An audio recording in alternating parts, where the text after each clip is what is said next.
Heraclitus. What is grand is necessarily obscure to weak men. That which can be made explicit to the idiot is not worth my care. Those are the words of William Blake, an 18th century English poet, whose reputation for genius is only rivaled by his reputation for obscurity. His point, presumably, is that wise people ought to write their works in order to be understood by one another, not in order to be understood by the so-called unwashed masses. Genius caters to genius. This sentiment immediately comes to mind when we encounter the writings of the great pre-Socratic Heraclitus. Heraclitus hailed from the city of Ephesus, not far from Miletus, in the region of Ionia. He lived the comfortable life of an aristocrat from 535 BC to 475 BC, and gained a reputation both for his insight and for his obscurity. Speaking of multitudes, he says, "Uncomprehending what they have heard, they are like the deaf. The saying describes them. Being present, they are absent." I can think of a few students over the course of my career that saying describes as well. But let's leave that to one side. The second quotation, "Eyes and ears are bad witnesses to people if they have barbarian souls." Now, no one could claim that Heraclitus is the most obscure or inscrutable of the pre-Socratics. That prize surely belongs to Pythagoras, a figure so veiled in darkness and controversy that we cannot even say with confidence that he practiced philosophy. But Pythagoras has an excuse. We don't have any writings from him. We have a great number of fragments from Heraclitus, and so, by rights, we ought to be able to discern what his central message is and how his teachings relate to philosophers before and after him. The thing is, we can't, because his message is too obscure, or perhaps because we have barbarian souls. But if that's the case, we're in good company, since Aristotle apparently has a barbarian soul too. Aristotle criticized Heraclitus at length, arguing that his writing was impenetrable and that his philosophy was contradictory. According to Aristotle, who was almost certainly wrong about this, Heraclitus' theory says that all statements are true and all false. Surely a damning accusation against a philosopher, if there ever was one. And Aristotle mocks the student of Heraclitus, a man named Cratylus, a man who allegedly became so skeptical about the possibility of expressing his thoughts through speech that he gave up talking altogether and communicated exclusively by pointing his finger. If Heraclitus had contributed something important to the history of philosophy, Aristotle certainly didn't recognize it. As an aside, surely the account that Diogenes Laertius gives of Heraclitus takes the cake, as a comment on his writing style. Laertius, a dabbler in philosophy and an imprecise ancient historian of Greek philosophy, is not exactly known for his consistency or skillful writing. Nevertheless, he takes the time to thoroughly praise Heraclitus for his clarity. "The terseness and density of his style," Laertius said, "is unparalleled." The very next paragraph, however, Laertius says that Heraclitus explains nothing clearly. This is the sort of contradiction that even a contemporary politician would hardly be capable of. But it does go to show how schizophrenic people can be about Heraclitus' philosophy. Heraclitus' most famous doctrine is usually called the doctrine of flux. This is the theory that all things are constantly changing, and that nothing, even for an instant, remains the same. When you look at the floor beneath your feet, it might appear to be staying still, but this visual stability is an illusion. In reality, the floor is constantly changing and never remains the same. A more intuitive example, and one that Heraclitus is known for, is the example of a river. Rivers are constantly changing, such that the same water never flows through the same spot on the river twice. Upon those who step into the same rivers, different and again different waters flow. Heraclitus seemed to hold the view that it was not possible to step into the same river twice, since the river fundamentally changed in the intervening period. We might also apply such a story to the example of the human body, as Plato did in the Symposium. where he says that the human body is in a perpetual process of loss and reparation. Hair, flesh, bones, blood, and the whole body are always changing. A fuller understanding of the theory of flux, however, may be difficult to acquire. Plato, for his part, seemed to think that the theory of flux was meant to suggest that everything about the world is fundamentally unstable, and that the world is therefore unpredictable and unknowable. The words of Heraclitus himself, though, militate against this conclusion, for Heraclitus continually talks about a force, or forces, that control or arrange the movements of things. Thus, he says, all things happen in accordance with logos, and all things happen by fate and are full of souls and divinities, and all things happen in accordance with strife and necessity, and thunderbolt steers all things. What the heck is thunderbolt? Never mind.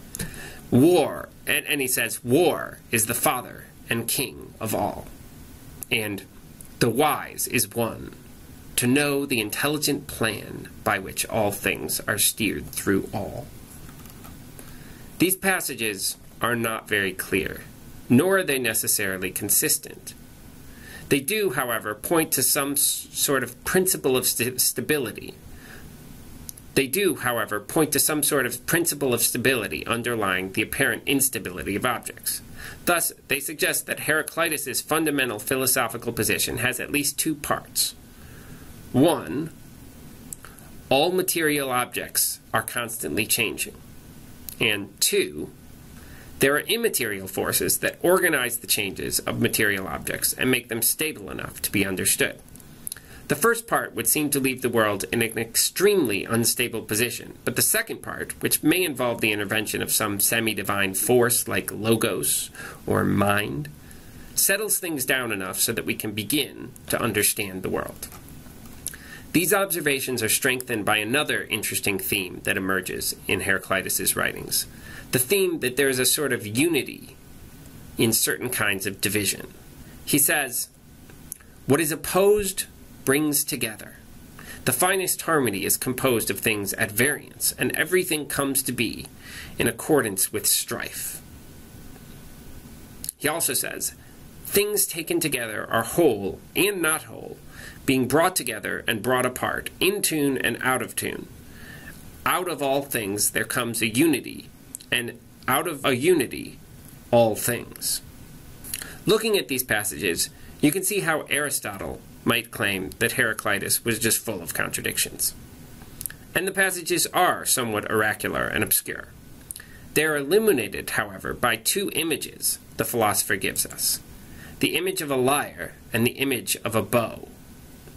We are told that both the lyre and the bow acquire harmony and effectiveness when they are at variance with themselves. It is the tension that makes a lyre or a bow what they are. The two parts of the bow, for example, pulling against each other, the wood wanting to straighten and the string stretching to keep itself from breaking. Or consider a modern violin, which is literally held together by its own strings. If you, even once, remove the strings from a violin, the violin will literally fall apart. Heraclitus sees unity and stability, then, precisely in the pushing and jostling of everyday objects. This is often called the unity of opposites. For him, violence is something that paradoxically guarantees stability. This is where Heraclitus himself seems to disagree with the ancient interpreters who studied his works. In the rendering of Plato, for example, Heraclitus would appear to be an author who thought that the world was entirely without order or organization, since everything is moving so quickly that we can never begin to understand it or know it. But Heraclitus himself is no skeptic about knowledge. He does, indeed, think that only a minority of people really seek insight and understanding. Most of us do not use our noodle, as my kids would say. But he also believes that the world can be understood.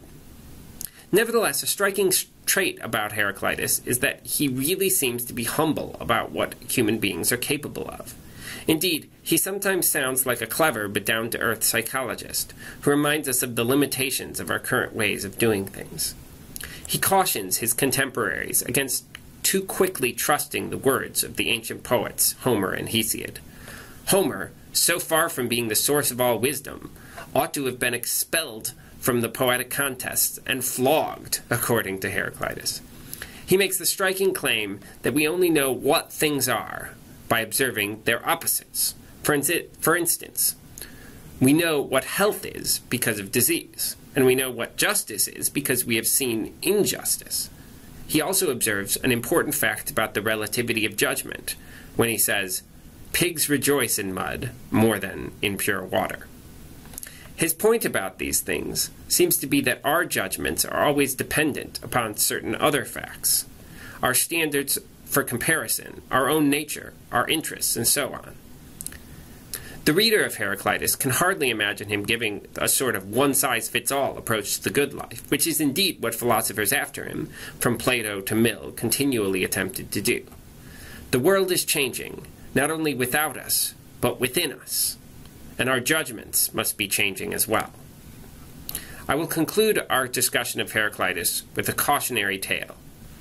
Throughout the ancient and medieval world, Heraclitus was usually known for one thing: the view that there is one substance that everything is made out of, and this substance is fire. The funny thing is, though, the fragments we have from Heraclitus do not bear out this interpretation at all. Aristotle was the one who perpetuated the claim, and he seems to have drawn it from a single passage. "This cosmos, the same for all, none of gods nor humans made, but it always was and is and shall be an ever-living fire, kindled in measures and extinguished in measures." Now, there's always a possibility that I'm wrong and Aristotle is right. I mean, he is Aristotle. But what we have here, honestly, just looks like a metaphor. The image of fire captures Heraclitus' view of the universe quite nicely. It is ever-changing, but always the same thing. It waxes and wanes, but is not quenched. It is mysterious and beyond our fathoming. But I don't see any hint here of the doctrine that every single thing, this cup, that cat over there, this ring on my finger, are actually made out of fire. I think the lesson is clear. If you happen to be Aristotle, you need to be really careful not to make mistakes. Because if you make them, all the little Aristotle fanboys and fangirls will go out and make them too. You can apply this lesson in one of two ways. 1, don't be Aristotle. 2, if you're going to be Aristotle, at least get your facts straight. And that, my friends, is the end of our lesson on Heraclitus.